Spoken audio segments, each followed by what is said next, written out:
두 가지가 겹친 거예요. 정청래 효과 플러스 조국 효과, 그러니까 조청래 효과라고 제가 표현을 하는데, 조청래 효과가 이 시너지를 일으켜가지고 어마어마한 지지율 하락이 온 겁니다. 2주 만에 민주당 지지율이 14.6%가 빠졌어요. 이것도 뭐 능력이라면 능력인 거예요, 지금 정청래가.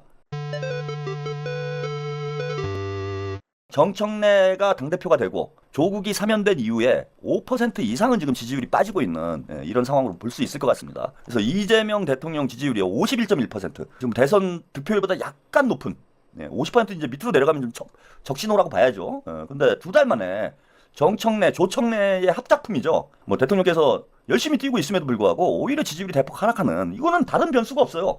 김어준이는 대통령이 뭐 휴가를 가가지고 지지율이 떨어졌다 이런 개소리를 하고 있던데 그걸 분석이라고 합니까? 휴가 때문에 지지율이 떨어졌다 그러는데 2주 연속 대통령이 복귀를 했음에도 불구하고 지금 지지율이 떨어지고 있죠. 이거는 정청래 효과, 조국 효과 외에는 설명할 방법이 없어요. 그러니까 조청래가 이재명 정부하고 민주당을 지금 말아먹고 있는 상황이라고 봐야 돼. 그래서 이재명 대통령 지지율이 51.1%, 민주당은 40% 떨어졌어요. 자, 보십시오. 지금 2주 연속 63%에서 51%까지 대통령 지지율이 리얼미터에서만 12%가 지금 하락을 했습니다. 이 정도면은 이건 진짜 위험 신호예요, 위험 신호.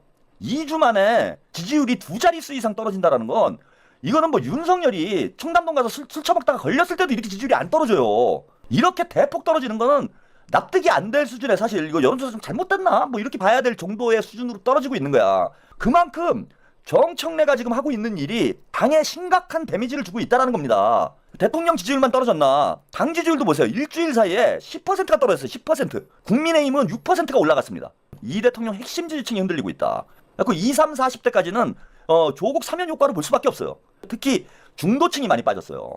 중도층의 데미지가 클 것이다. 이렇게 말씀드렸는데 중도층이 6.6%나 빠져나간 상황이고 20대가 많이 빠졌어요. 20대 9.1%. 그러니까 조국에 대해서 반감을 가지고 있는 젊은 층들이 대거 지금 이탈을 하고 있는, 그 예상했던 결과가 나온다. 그럼 조국은 뭐 자기 때문에 지지율이 떨어진 게 아니다 이렇게 주장을 하고 있는데, 일단은 이 기간 동안 다른 변수가 없는 데다가 중도층과 젊은 층이 빠져 2030, 40까지 이렇게 지지율이 대폭 하락하는 것은 조국 효과 외에는 사실은 답이 없다. 두 가지가 겹친 거예요. 정청래 효과 플러스 조국 효과, 그러니까 조청래 효과라고 제가 표현을 하는데, 조청래 효과가 이 시너지를 일으켜가지고 어마어마한 지지율 하락이 온 겁니다. 2주 만에 민주당 지지율이 14.6%가 빠졌어요.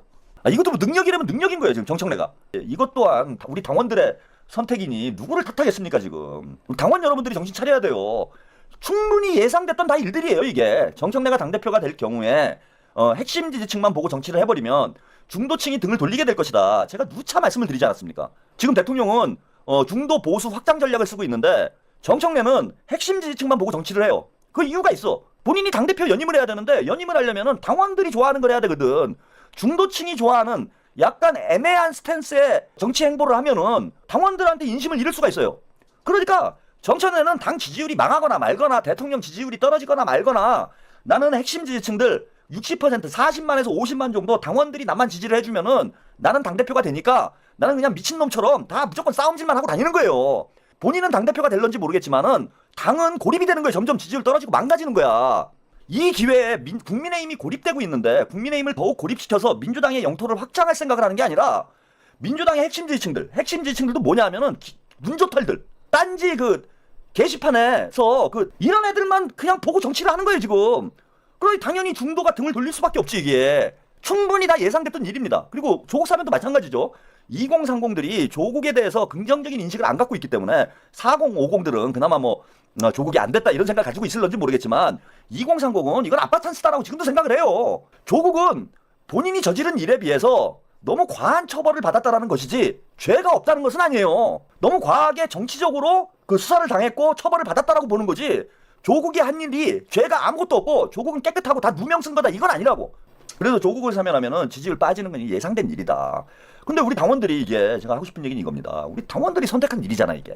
누구를 탓할 수가 없는 거예요. 민주당 당원 중에 60%가 이 정청래를 선택함으로써 이 일들이 연쇄작용을 해가지고 벌어진 거예요. 정청래가 당대표가 되니까 김어준이 기고만장해지고 문재인이 기고만장해지고, 김어준이는 한 달 내내 조국 사면 떠들어대고, 문재인은 3번에 걸쳐서 조국 사면해주라고 압박을 하고, 이게 연쇄작용이 난 거라고. 만약에 박찬대 당대표가 됐으면은 김어준이 저렇게 설칠 수 있었을까요? 문재인이 저렇게 설칠 수 있었을까?